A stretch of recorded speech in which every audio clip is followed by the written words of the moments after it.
Hey, Jenna, how are you? Thanks for coming on. Hello, how are you? Good. For everybody who's listening, could you just give tell us a little bit about your background? Sure. So currently I am the head coach and director of marketing for our family fitness business, Bradshaw Personal Fitness. I work with also high school boys track and field. I do primarily work with the throws and jumps. So I helped like build up that events and those events. And currently, actually, you had Erica Suter on, I think last week, right?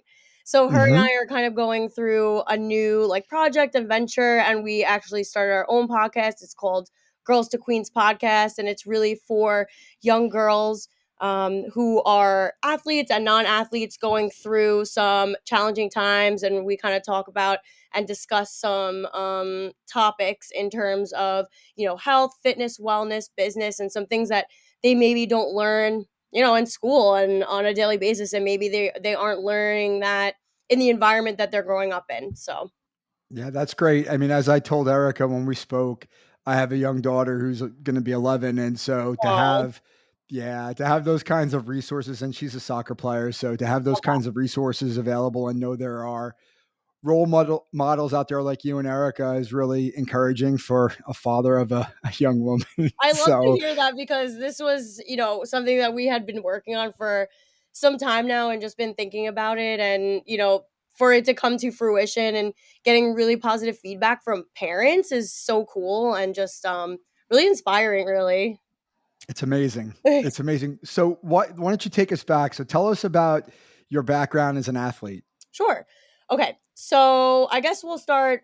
I have to go all the way back because this kind of plays into like how I ended up in the health and fitness industry. So my parents have had their business, Bradshaw Personal Fitness, for over 35 years. They started out in New York City, and then eventually they had me. I'm the oldest of five. And funny enough, all of us are collegiate or were collegiate athletes. The youngest of the bunch is actually playing football currently right now in college. So when I was 3.5, I was diagnosed with leukemia. And, that was a long, tough battle for a couple years.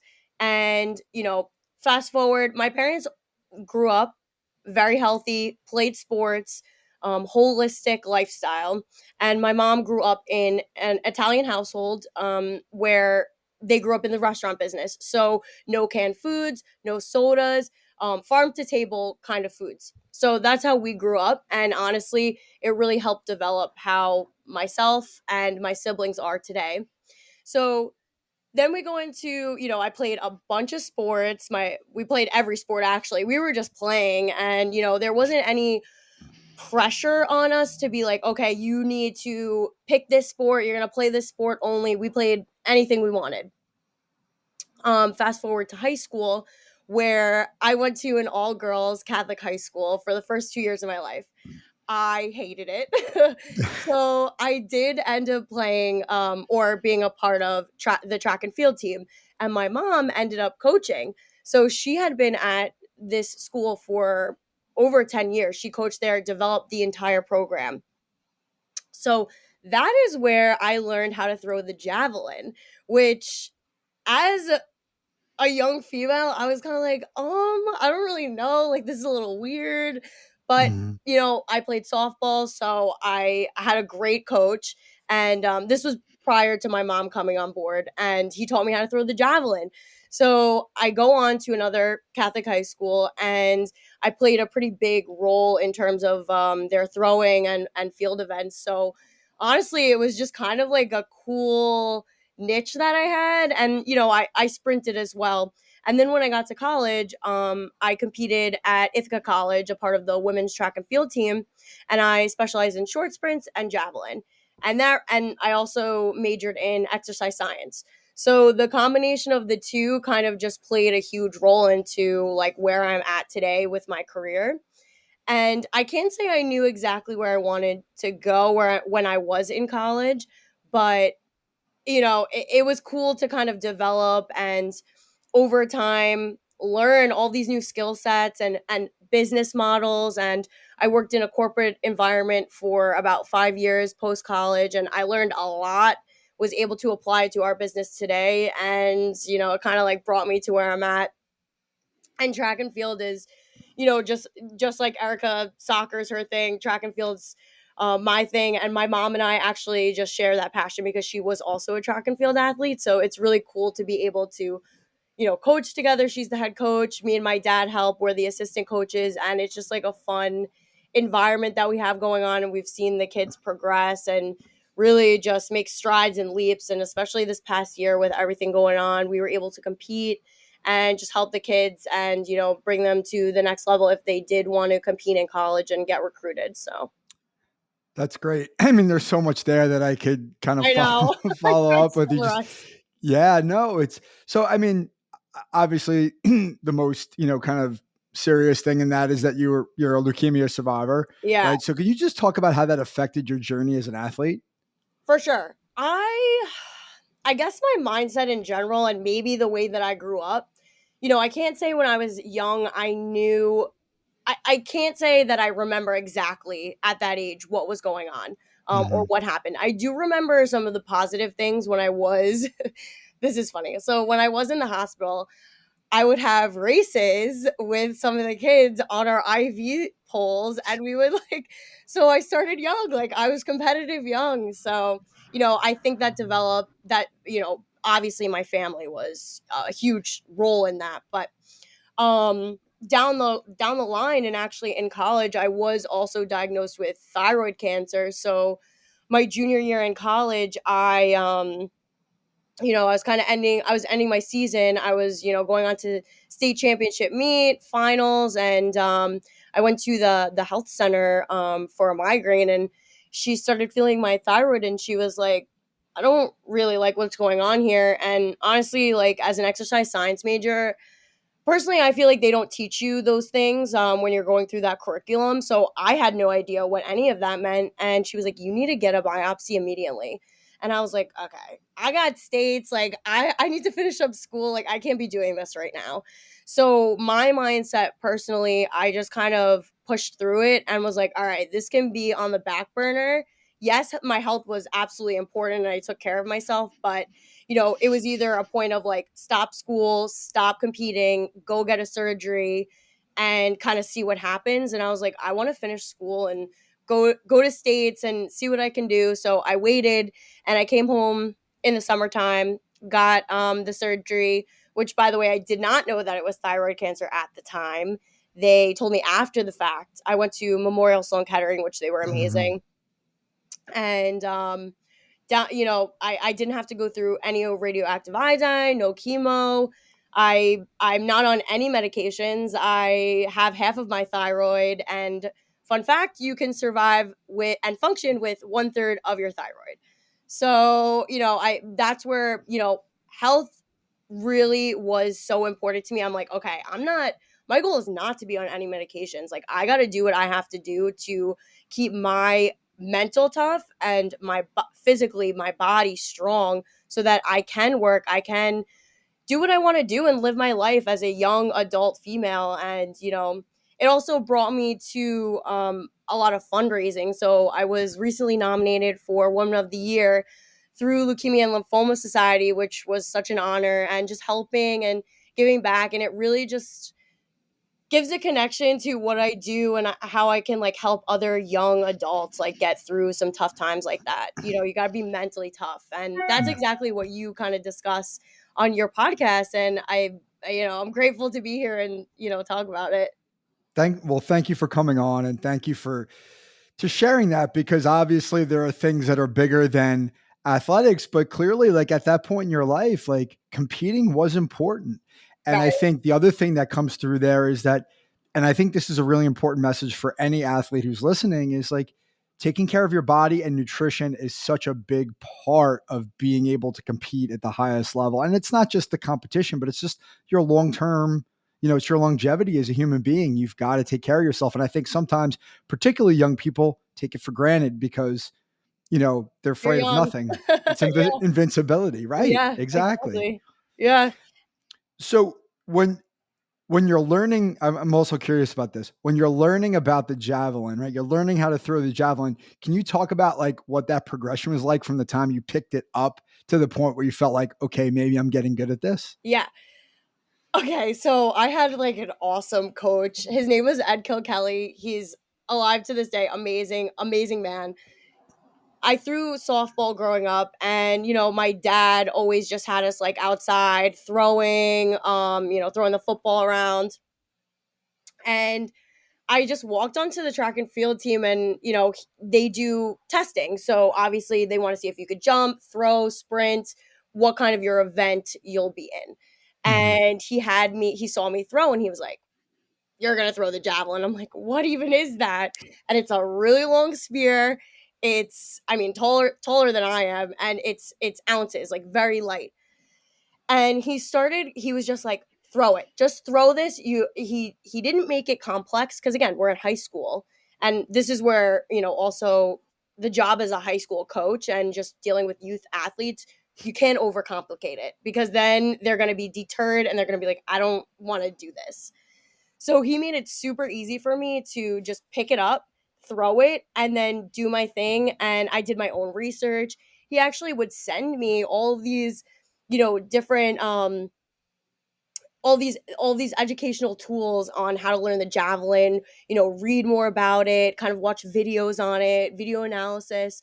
And I really started to like enjoy it. I'm like, this is so cool. And I didn't realize my potential until my parents were like, "You can like throw this in college. You're pretty good." I'm like, "I guess, okay."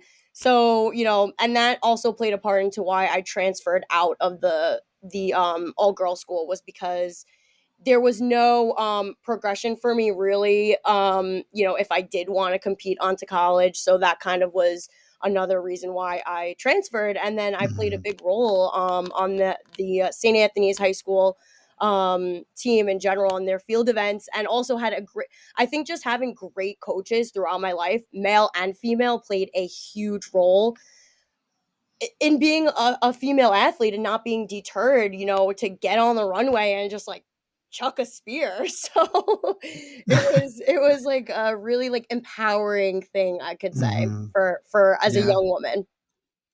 And it sounds like your parents were super supportive as well, based upon the little bit that you said. Can you talk about their role in your progression as an athlete? Yeah, absolutely. I mean, growing up in our household, it was you either play or were a part of activity or played another sport. Like there were no ifs, ands, or buts. So, it was like pick something and you're gonna stick with it and you're not gonna quit. So I think that parents need to play like a bigger role when it comes to, and yes, education is a huge part of it, absolutely hands down, but also there is potential for your child to be a really phenomenal athlete, like if you just support them and kind of go to their track and field meets, go to any of their sporting events, and kind of just support them in terms of where they want to go, what their goals are, kind of like ask them, what are you interested in? What do you want to play? Like, do you see yourself going on to the next level? You know, and it doesn't have to be super aggressive. It's just kind of getting that mindset and that thought process going. And I'm sure you've had this conversation with your daughter, like, where do you want to go with this? Just, or you could just play, like pick a sport to just play. So I think, that's where my parents played a huge role in terms of making sure that I guess you could say, not quitters. I guess you could say, just Mhm. sticking to it, not being deterred or giving up, or if you have, let's say if you didn't perform well, you like give up. I don't want to play this sport anymore. I'm done. Mhm. They were kind of like, no, like you got to put in the time and effort and you'll be good, and you have the potential to move on to the next level. And they weren't super aggressive with it either. It was just a matter of like, hey, this is what you're doing, you have a choice, but you're not going to stop playing just because, and do nothing. Mhm. So Yeah. Well, I was listen, that's the way I was raised. That's the way I raise my children to a certain extent. I think as they get older, I am more willing to give them say so in what they choose to do. But once they commit to something, particularly in a season, there's no turning back, right? Like Right. you've committed to this, and if you want to do something different afterwards, that's a different story. But then there's also the element of asking those questions to get them to take ownership and think about what their future could look like versus telling them, hey, you need to do this, right? So for me, it's a very fine line. And Right. it sounds like you were given the freedom to say, hey, where can I go with this? But also, like, when you're in it, like, hey, you need to give 100% and put everything into it that you could. Right, absolutely. And then when it came to moving on to the next level in terms of like the high school to college, the Hmm. recruitment process, they did help me, but also they put like that was up to me. Like if I wanted to compete, like I needed to learn how to communicate with other coaches and go visit schools and be able to like present myself and Hmm. leadership qualities and just take ownership of like, hey, like I really want to do this, like what will be entailed and finding out those details so that you can make that decision at the end of the day. And just having the support from your family and your parents, your friends, even some girls now growing up, excuse me, some of their friends may not be into sports, and that's okay, but that shouldn't deter you from playing something that you want to be excuse me, a part of. So Hmm. that's what I like to kind of communicate with my high school female athletes and just my youth athletes, like, hey, like it's okay if your friends don't play, but like if you want to play, then go ahead and do it.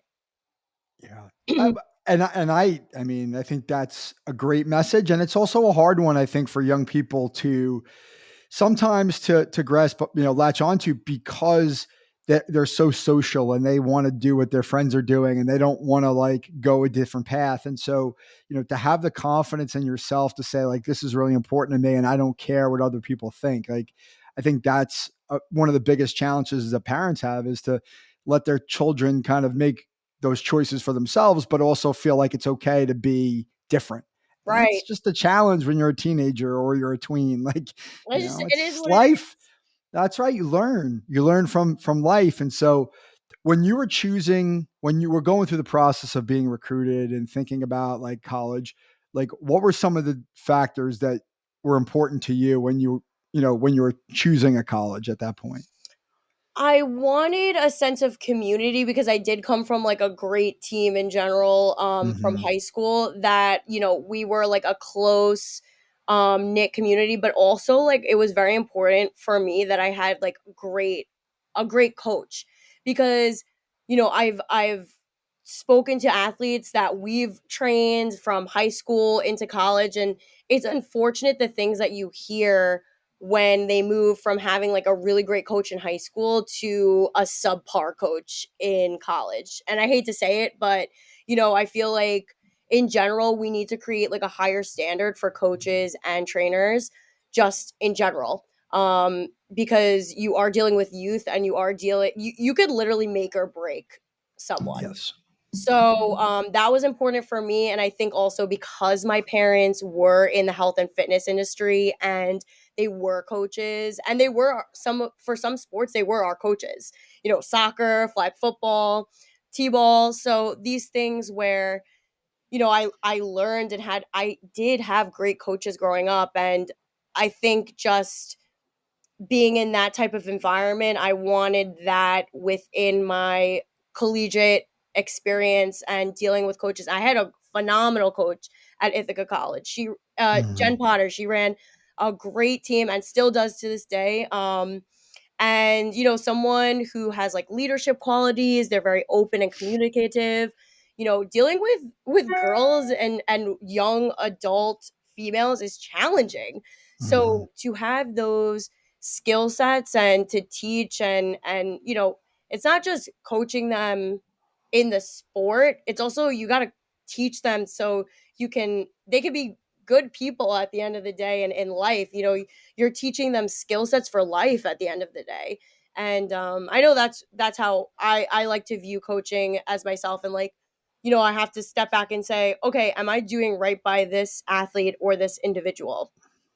So that's kind of how I viewed it. Yeah, I mean, I coach on various levels, and for me, it's all about showing the athlete, especially the young ones, that you care about them. Right. Because if they sense that you care about them, then they're much more likely to be open to your advice and listen to what you have to say. And it's not just it's not the technical aspects of it. It's not just the X's and O's or strategy. It's the whole person. And I think that's where a lot of coaches fall down, is that they don't necessarily have those interpersonal skills. They might know a game, right? You might have a mom or a dad or a coach who's really good on the technical side. They were a really good player.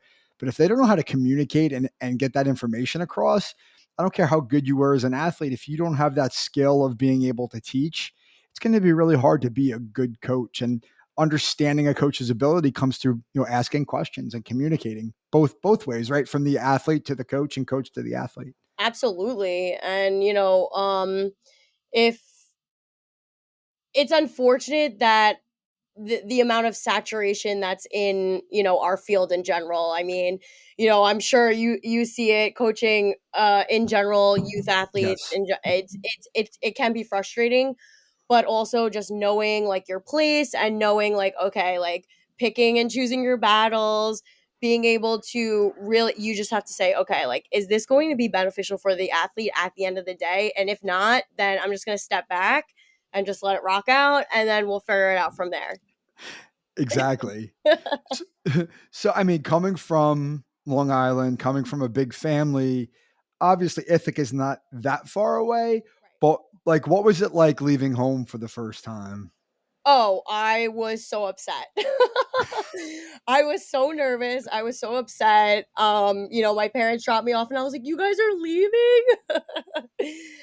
Also being the oldest, like I'm the first to leave the nest, and Mhm. but it was like such an amazing experience. Like I knew that I wanted to go away to college, and my Right. parents pushed me for that. They were like, "Go away to school, like go get your experience." Cuz and also fun fact, my dad also did go to Ithaca. He was on the football team there. So, and he didn't force that on me. I saw the school and I was like, I want to go here. So, that was cool, but also I think the thing with college sports and recruiting and parents maybe not knowing the field that much is you hear some of these kids and the amount of like stress level and anxiety. Like I only applied to 6 schools. That was it. I knew where I wanted to, what I wanted to do. And that's okay if you don't know what you want to major in. But I think it's a little ridiculous when they're applying to 20 to 30 schools. That's way too overwhelming. I think it's too much for athletes and in general kids overall. I think it's too much mental stress because when you have too many options, then it's like I have no idea what I want to pick. I have no idea.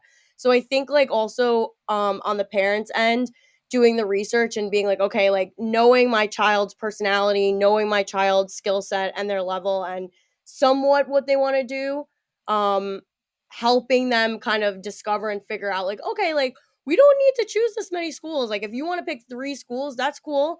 We could talk to the coach, we'll go together, we'll figure out what helps you and kind of take it from there. But I just have seen so much anxiety and stress with some of these kids, especially, where we coach. They're applying to 20 or 30 schools and they're like, "Coach, I don't know what to do. I don't know where to go. What do I say to the coach? What do I do?" And it's a little bit, I guess, frustrating on our end because obviously we're not parenting the child, but you kind of just want to talk to the parents and be like, listen, like they're a little stressed out. Again, knowing your place as a coach, you don't want to overstep any boundaries. Mhm. If you have that um relationship with the parents, that's cool too. But, kind of like talking to the athlete and letting them know, hey, like you don't actually need to apply to this many schools. It's okay.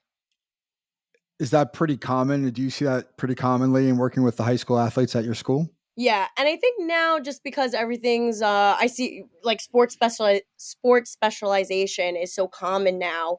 You see these kids starting at 3 years old and you're seeing these injuries happen at 12, and I completely understand where parents are saying, full ride, scholarships, understandable because college is expensive. However, you need to also look at, what's good for the athlete and what's good for your child and is it going to cross that barrier of like mental sanity? Like, is it going to cause them, mental discomfort and just not knowing where to go and who to rely on and who to talk to? Is there too many Hmm. like pieces to the puzzle? I personally, like, our motto is keep it simple, stupid. Totally. That's it. So that's kind of like where we're at. There's definitely a lot of that going on, I think, and Yeah. in the times we're in. So I see that too with the athletes I work with when they start to talk about college and where they want to go. I think there's just a lack of understanding about what's important. And when I you try to explain to them is it's about what you want, like what's a fit for you, right? Where do you want to be? What do you want the school to be like? Is there a major that you want to have, right? Like what are the attributes that you want? Because I don't think a lot of kids think about it strategically. I think this is a theme that comes up all the time is that social media and kind of the pressure, peer pressure about where am I going to go, picking the biggest name, or I want to go D1. The families and the athletes are not really thinking about what's best for us long term, what's best for the athlete long term in terms of, hey, I'm going to go to work probably in 4 years and get a job. Like, where do I want to be? Like all those things. I have to live in this place that I'm going to go to. And I think people just don't think about it. They say, I want to go here. Well, why do you want to go there? And they go, I don't know. because Right. it's And so D1. having yeah, and have it and simplifying. I mean, I'm a big believer in that across the board, right? When things get to be too much, make it simpler. Pull stuff out of the equation and say, "Hey, let's put it to the side because it's too much going on." And I think that that is really good advice as a coach because it applies to performance on the field too. Sometimes we get so into our heads and so mechanical, which I'm sure comes up in track and field when you're coaching throws about technique and all these things and rather than just going and doing it, you're internalizing the mechanics or the technique and that can be that can have a negative effect as opposed to a positive one. Yeah, absolutely. And to your point on these athletes saying, well, I want to go D1. Why not D2? Why not D3? You could be a star athlete on either one of those teams Hmm. and get a scholarship.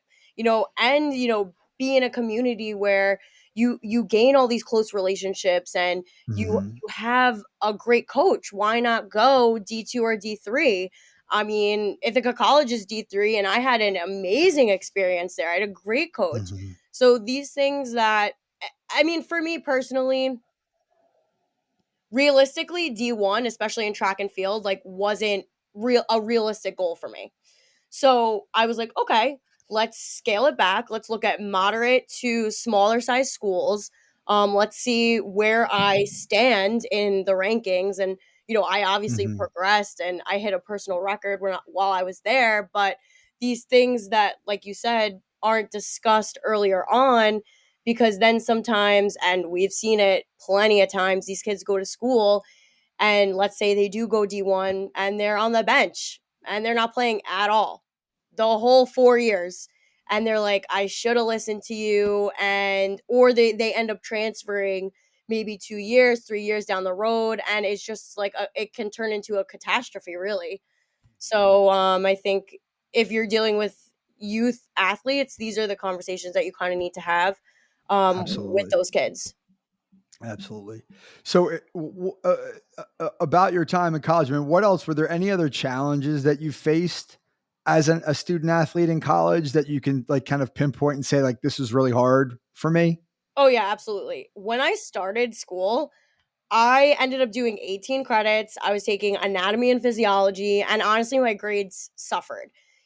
I had to definitely work hard in school. I was an average student, but I worked hard. I was and I'm the student that's like, "Wait, I have a question." And then I spit out like three different questions. I would go to my professors after class and I would ask them like, "Hey, I really just like don't understand this." Um so yeah, and then I think just like learning my boundaries in general and not like overdoing it, because I would get to a point of just like really overwhelming myself and mental stress where I'm Mhm. like, what am I even doing? I don't, and then you have like mental breakdowns, which you see a lot in college. Like, it's almost normalized, which I don't know. I don't think it should be, but it is what it is at this point. So I that's why it's important, like, for someone like you who's talking about mindset and development, I think it's super important that these kids learn at a young age how to deal with like mental stress and stress management in general. And yeah, obviously going through something like adversity in terms of dealing with my thyroid and having to go through surgery, I kind of like blocked it out. I That was like my coping mechanism. I kind of was like, this isn't happening. I'm not doing this right now. And I think it worked at the time. And also, I think being young and invincible and, Hmm. saying, I feel good. I don't understand what's happening. I think now looking back, that worked for me then. But currently, I wouldn't suggest that for myself now. So I think just learning and developing those boundaries over time, it takes time. It's like a trial and error. You figure out what works for you, what doesn't work for you, and you don't want to get to the point of so overwhelmed that you're just having mental breakdowns all the time and Hmm. anxiety attacks and being Yeah. depressed. That's no way to live a life.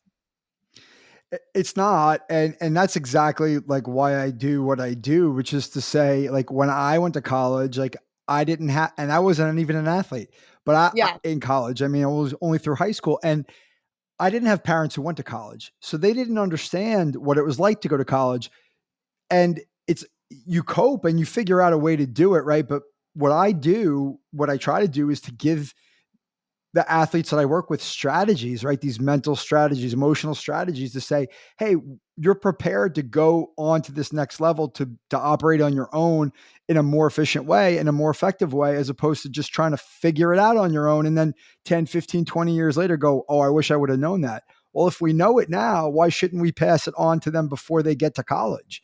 Right. absolutely. I think that that's the point, right? And so, yeah, we learn from our mistakes and we try to pass those messages on to the people that we work with and we coach.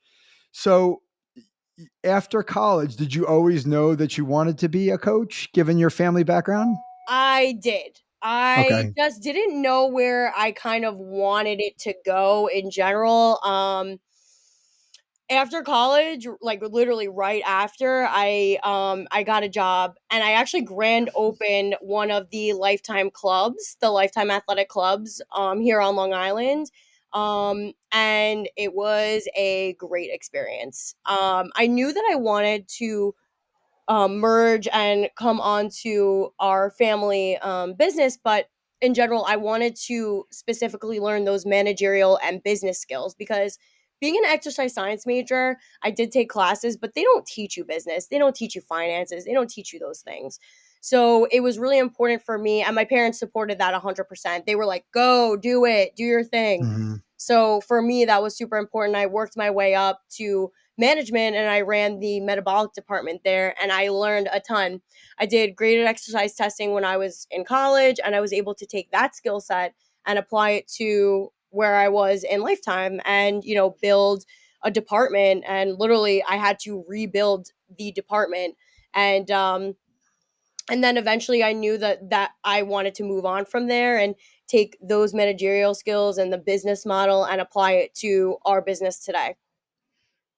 So tell me about your business today. What does that look like? I know you have a lot of things that are going on right now. Yeah, we do. And in general, so we deal with a few different sectors. So we deal with the corporate wellness aspect, we deal with sport performance, and also just in general adult population.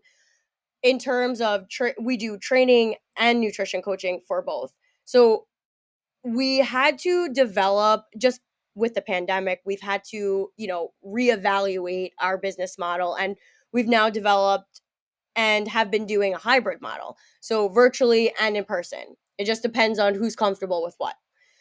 We also have, in terms of like the corporate wellness sector, we have a business to business option where we can give or we develop presentations and seminars for example, sport teams, which we did with the Syosset lacrosse team, the girls team specifically recently.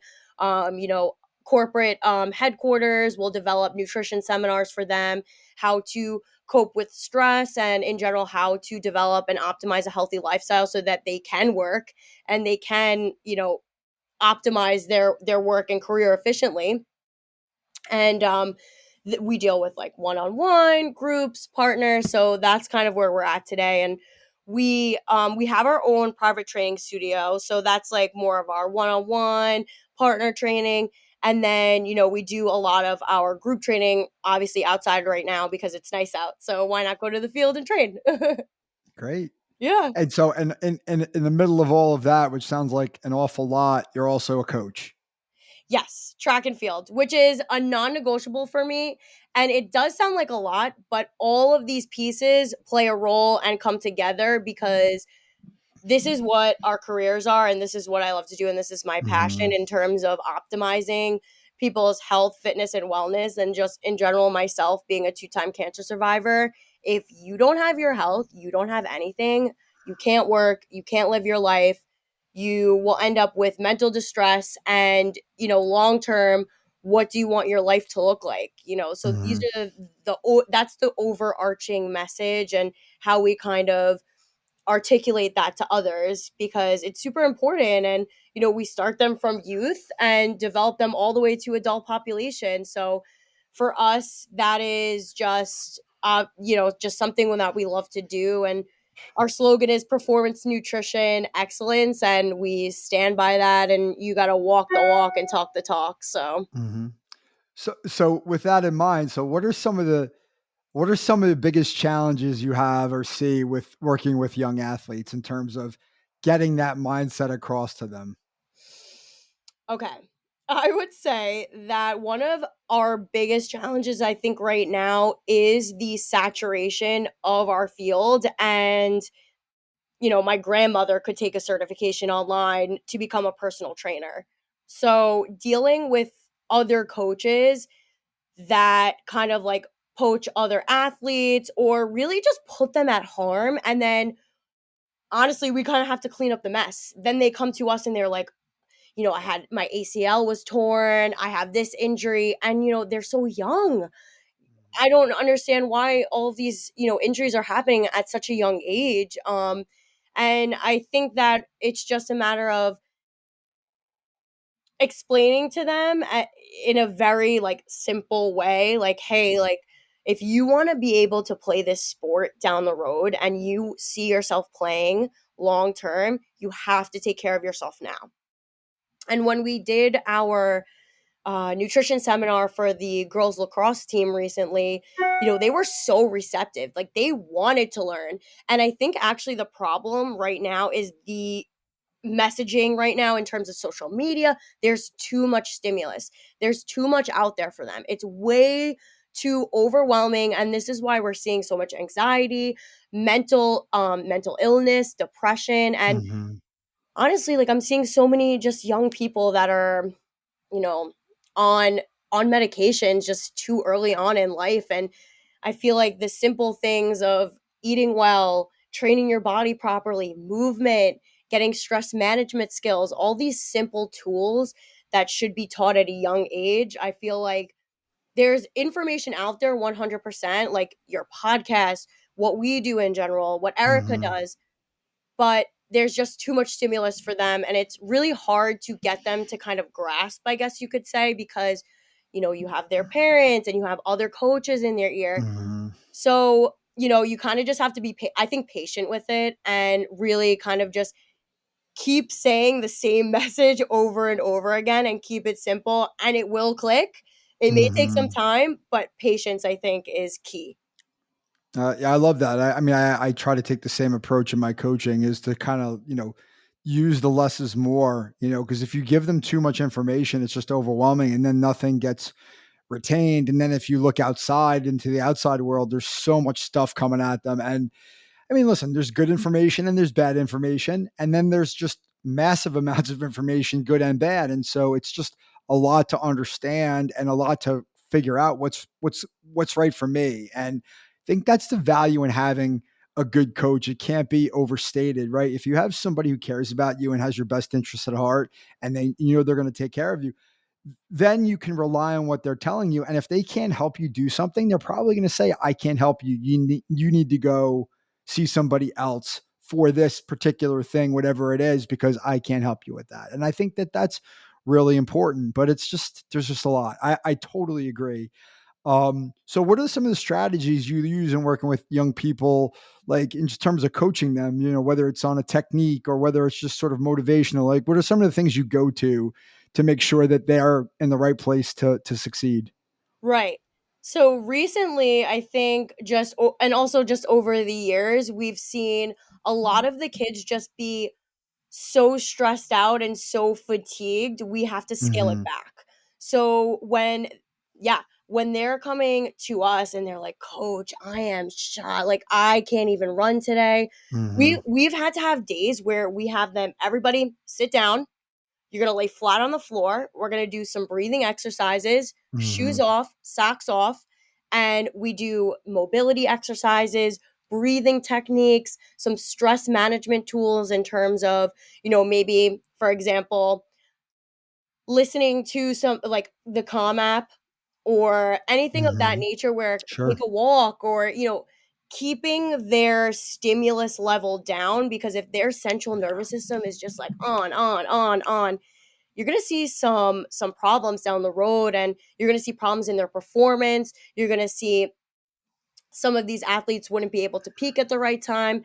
And for us, because track and field is basically like a year-round sport, we have to be very careful to not overstimulate and not overtrain the kids because also they're doing a ton of things outside of Hmm. where we're at practice.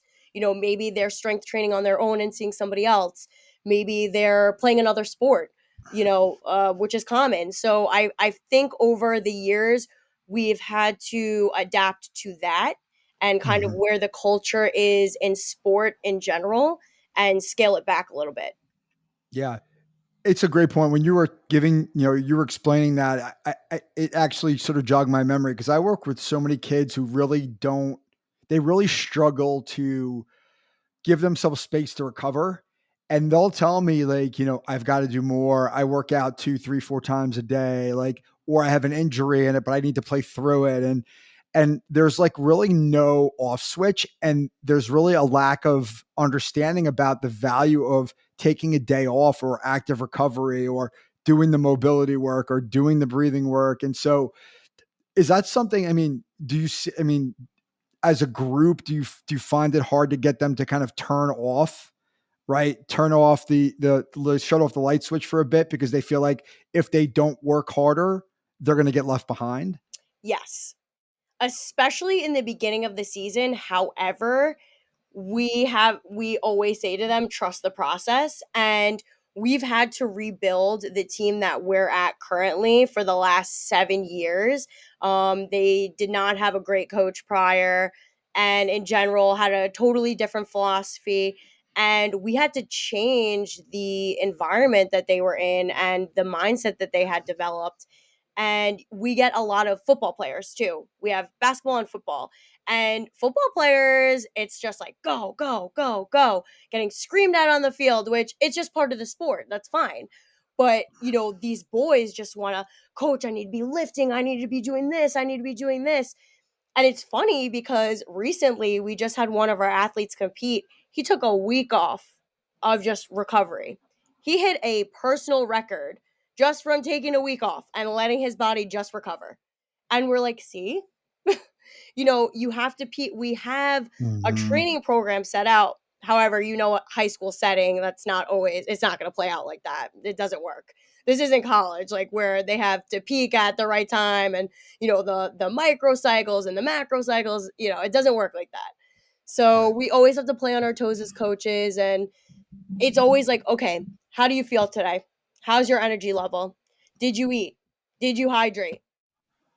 Which most of them don't drink water, so that's like a whole nother topic. So I think just in general, like asking how they feel Mhm. and getting that feedback from them is super imperative. Yeah, and helping them build an awareness of listening to their body and what their body's telling them and have it be okay to sort of take that break because what's great about what that, the example you just gave is all that kids need to see is that one story of the kid who took a week off and came and PR'd and they're like, "Oh, maybe I need to do that because now I have the results in front of me to prove it."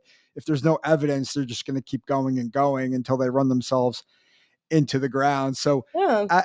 as we wrap up, if you had to give one piece of advice to student athletes listening to the podcast, what would you say it is? I would say enjoy the time that you have and just enjoy the sport that you're playing, and don't take it for granted because you only have a select few years to play it, and when you go on to the next level it's going to be completely different. So just enjoy the time that you have fun, and just live your life. That's really the most important thing that I could say. I love that. And if you had to give one piece of advice to the parents who are listening, what would you say? Parents, support your kids, teach them healthy lifestyle, healthy habits, give them tools and set them up for success so that they know where they want to go and what they want to achieve, and just support them and their journey and their accomplishments and what they want to do, and just be there for them and help them to be a good person at the end of the day.